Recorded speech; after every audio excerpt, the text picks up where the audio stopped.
Most people thought Jennifer Martinez was just another IT support technician at Meridian Financial.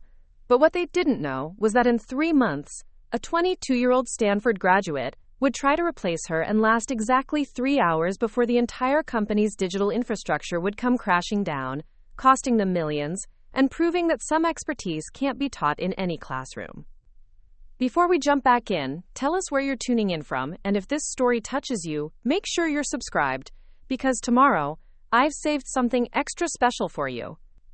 For 12 years, I sat in the basement of Meridian Financial's downtown headquarters, surrounded by humming servers and blinking lights that most employees never saw. My official title was Senior Systems Administrator, but to everyone upstairs, I was simply the IT lady someone called when their computer froze, or when they forgot their password for the 3rd time that week. I didn't mind the invisibility, in fact, I preferred it. What they didn't understand was that Meridian's entire digital ecosystem ran on a complex web of legacy systems, custom-built databases, and interconnected networks that I'd spent over a decade nurturing, patching, and protecting. Every server had a personality, every database had its quirks, and every security protocol had been carefully crafted to work in harmony with systems that were installed before most of the current executives had even graduated college. My workspace was a testament to controlled chaos. Multiple monitors displayed real-time network traffic, security alerts, and system performance metrics. Cables snaked across the floor in patterns that looked random but made perfect sense to me. Post-it notes covered every available surface, each one containing crucial information about system dependencies, maintenance schedules, or emergency protocols that existed nowhere in any official documentation. The executives upstairs lived in a world of quarterly reports and PowerPoint presentations, but down here, I lived in the reality of what actually kept their business running. Every transaction processed, every client database accessed, every security measure that protected their most sensitive financial data flowed through systems that I maintained with the precision of a master craftsman and the dedication of someone who understood that in the financial world, a single system failure could mean the difference between profit and bankruptcy. I'd started at Meridian, fresh out of community college, eager to prove myself in a field dominated by men with computer science degrees from prestigious universities. I didn't have their credentials, but I had something they lacked, an intuitive understanding of how complex systems actually worked in the real world, beyond what any textbook could teach. While they debated theoretical frameworks, I was solving actual problems, often in the middle of the night when critical systems decided to malfunction. Over the years, I'd prevented countless disasters that no one ever knew about. The time a ransomware attack tried to infiltrate our client database at 2 a.m. on a Sunday, and I spent 16 hours straight building custom firewalls and isolation protocols to contain it. The quarterly system upgrades that I performed with surgical precision, ensuring zero downtime during peak trading hours. The disaster recovery procedures I'd developed and tested obsessively, knowing that in our industry, being offline for even minutes could mean losing millions in trading opportunities. My relationship with the leadership team was politely distant. They appreciated that things ran smoothly, but they never asked how or why. During the rare occasions when I attended company meetings, I sat quietly in the back, listening to discussions about digital transformation and modernization initiatives, knowing that most of what they proposed would be impossible without completely rebuilding the foundational systems they didn't even know existed. Regional Manager Patricia Williams was the closest thing I had to an advocate in upper management. She'd been with the company for 15 years and understood that stability often mattered more than innovation. "Jenny keeps the lights on," she'd say whenever budget discussions turned to the IT department. It wasn't glamorous praise, but it was accurate. The other administrators and junior technicians who worked under me respected the depth of my knowledge, even if they didn't always understand how I'd acquired it. I'd trained most of them personally, teaching them not just the technical procedures, but the subtle art of reading system behavior, of anticipating problems before they manifested, of understanding that sometimes the solution to a complex technical problem wasn't more technology, but less. Marcus Chen, my most capable assistant, often joked that I could diagnose network issues by the sound the servers made. He wasn't entirely wrong. After 12 years of working intimately with these systems, I developed an almost supernatural ability to sense when something was about to go wrong. A slight change in fan noise might indicate an overheating processor. An unusual pattern in network traffic could signal a security breach. A delay of milliseconds in database queries might mean a hard drive was beginning to fail. This wasn't magic. It was experience. It was the accumulated wisdom of countless hours spent not just maintaining systems, but truly understanding them at a level that went far beyond what any certification program could provide. I knew which servers needed extra cooling during summer months, which databases required specific query optimizations to prevent crashes, and which security protocols needed to be updated in a particular sequence to avoid creating vulnerabilities. The financial industry demands perfection. Our clients trusted us with billions of dollars in assets, and any system failure could trigger regulatory scrutiny, client lawsuits, and catastrophic financial losses. This wasn't a startup where move fast and break things was an acceptable philosophy. This was an environment where breaking things meant breaking lives, retirement funds, and institutional trust built over decades. I'd seen other companies try to modernize too quickly, replacing experienced administrators with fresh graduates who knew the latest technologies but didn't understand the delicate ecosystems they were inheriting. The results were predictably disastrous: data breaches, system crashes, compliance violations, and in some cases, complete business failures. But Meridian had been stable under my stewardship. We'd never had a major security breach, never lost client data, never experienced the kind of catastrophic system failure that made headlines in the financial press. Our uptime statistics were legendary in the industry, and our disaster recovery capabilities had been tested and proven multiple times during various emergencies. This track record hadn't happened by accident. It was the result of methodical planning, continuous learning, and an almost obsessive attention to detail. I spent my own time and money attending security conferences, studying emerging threats, and developing innovative solutions to problems that most people didn't even know existed. I'd built relationships with vendors, security researchers, and other administrators across the industry, creating a network of expertise that I could tap into whenever unusual challenges arose. My personal life had taken a backseat to this professional dedication. I'd missed family gatherings to handle emergency maintenance, canceled vacations when critical updates needed to be installed, and spent countless weekends testing backup systems and disaster recovery procedures. Some might call it unhealthy, but I saw it as necessary. In a world where cyber threats evolved daily and system complexity increased exponentially, staying ahead required constant vigilance. The basement office that others saw as exile, I saw as a sanctuary. Here, surrounded by the technological heartbeat of the company, I could focus on what mattered, keeping everything running smoothly. The blinking lights weren't just indicators. They were signs of life, proof that the digital ecosystem I'd spent years building was healthy and functioning as designed.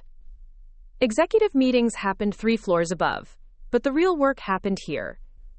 While they discussed market strategies and client acquisition, I was ensuring that their grand plans could actually be executed. Their presentations might impress investors, but my servers processed the transactions that generated actual revenue. Their marketing campaigns might attract new clients, but my security systems protected the data that those clients entrusted to us. I'd learned to find satisfaction in this invisible influence.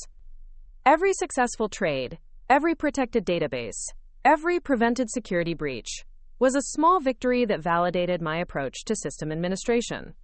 I might not get recognition in company newsletters or annual reports, but I had something more valuable: the knowledge that I'd built something that worked, something that could be trusted, something that would continue protecting the company and its clients as long as it was properly maintained. The irony wasn't lost on me that in an industry obsessed with innovation and disruption, my greatest contribution was stability and continuity. While other companies chased the latest technological trends, I'd focused on building robust, reliable systems that could adapt and evolve without sacrificing security or performance. This philosophy had served Meridian well for over a decade. Our clients chose us partly because of our reputation for reliability, and that reputation existed because systems like ours simply didn't fail. We weren't the flashiest financial services company, but we were one of the most dependable. And in an industry where trust was the ultimate currency, dependability was invaluable. As I worked late into another evening, monitoring system performance and planning the next day's maintenance tasks, I felt the quiet satisfaction that came from knowing my work mattered. Tomorrow would bring new challenges, new threats to defend against, new problems to solve. But tonight, all systems were green, all networks were secure, and Meridian Financial was ready for whatever the digital world might throw at us. I had no idea that everything I'd built over 12 years was about to be threatened by someone who'd spent more time in lecture halls than server rooms, someone who would learn the hard way that some knowledge can't be downloaded, certified, or replaced by youth and enthusiasm alone. The first hint that change was coming arrived on a Tuesday morning in the form of an email from corporate strategy. The subject line read, Digital Infrastructure Modernization Initiative. And as I scanned the corporate jargon about optimizing human capital and leveraging emerging talent, my stomach began to knot. I'd seen similar emails at other companies, always followed by layoffs disguised as strategic realignments. 2 weeks later, I was sitting across from David Sterling, the newly appointed Chief Technology Officer, who'd been hired specifically to, bring Meridian into the digital age. His corner office was a stark contrast to my basement workspace, all glass and chrome with a view of the city skyline. Behind him hung his diplomas from MIT and Harvard Business School, positioned where every visitor would notice them immediately. Jennifer, he began, his tone carrying the practiced warmth of someone delivering bad news, I want to start by acknowledging your years of dedicated service to this company. Your technical contributions have been invaluable. The word have told me everything I needed to know, past tense, already gone in his mind. However, he continued, adjusting his expensive glasses, as we move forward with our modernization strategy, we need to align our technical team with current industry standards. That means prioritizing formal education, certified expertise, and fresh perspectives on emerging technologies. Quote, I sat quietly, hands folded, watching him deliver what was clearly a rehearsed speech. He'd probably given this same talk to dozens of experienced employees across his career, each time convinced he was making the tough but necessary decisions that would drive innovation. We've identified a remarkable candidate to take over your responsibilities, he said, sliding a resume across his polished desk. Emma Richardson, Stanford Computer Science, summa cum laude. She's spent the last 2 years at a cutting-edge fintech startup in Silicon Valley, working with cloud architecture and AI-driven security systems. At 22, she represents exactly the kind of forward-thinking talent we need. I glanced at the resume. It was impressive in the way that only youth and privilege could be. Perfect grades, prestigious internships, glowing recommendations from professors who'd never spent a midnight debugging a critical system failure. Every line screamed competence according to the metrics that people like David understood. Emma will be starting Monday, he continued. We'd like you to spend the next 2 weeks training her on your current responsibilities. Think of it as a knowledge transfer process. After that, we'll be transitioning you to a consultant role, working remotely on special projects as needed. The consultant role was fiction, and we both knew it. It was a face-saving measure, a way to avoid saying you're fired while achieving the same result with less legal liability. I'd seen enough corporate restructuring to recognize the playbook. I understand, I said simply because there was nothing else to say. Arguing wouldn't change his mind. He'd already decided that youth and credentials were more valuable than experience and proven results. I want to emphasize, David added, clearly uncomfortable with my calm response, that this decision isn't a reflection of your performance. It's simply about positioning the company for future growth with the right skill sets. I nodded and stood up, shaking his hand with the same professional courtesy I'd shown for 12 years. As I walked back to the elevator, I wondered if he'd ever actually looked at our system architecture, ever tried to understand the complexity of what he was so confidently handing over to someone who'd never managed anything more complicated than a college senior project. The next morning, Emma Richardson arrived like a force of nature. She was everything David had promised. Young, energetic, and radiating the kind of confidence that comes from never having failed at anything significant. Her designer laptop bag probably cost more than I spent on equipment in a month, and her perfectly styled hair had never been messed up by crawling under server racks. "You must be Jennifer," she said brightly, extending a manicured hand. "I'm so excited to be working with Meridian Systems. I've read about your setup, and I have so many ideas for optimization and modernization. This is going to be amazing." I showed her around the server room, explaining the basic layout and introducing her to the other technicians. She took notes on a tablet, occasionally asking questions that revealed both intelligence and inexperience. She understood the theory behind everything, but theory and practice were very different things. "This infrastructure is so interesting," she said, gesturing at the rows of servers. "It's like a museum of computing history. I can't wait to get started on bringing it into the 21st century." Marcus caught my eye and raised an eyebrow. Museum piece. That's how she saw 12 years of carefully crafted, battle-tested systems, not as reliable infrastructure, but as outdated technology that needed to be replaced. Over the next 2 weeks, I walked Emma through every critical system, every emergency protocol, every maintenance routine that kept Meridian's digital world functioning. She absorbed information quickly, I'll give her credit for that, but absorption isn't the same as understanding, and understanding isn't the same as wisdom.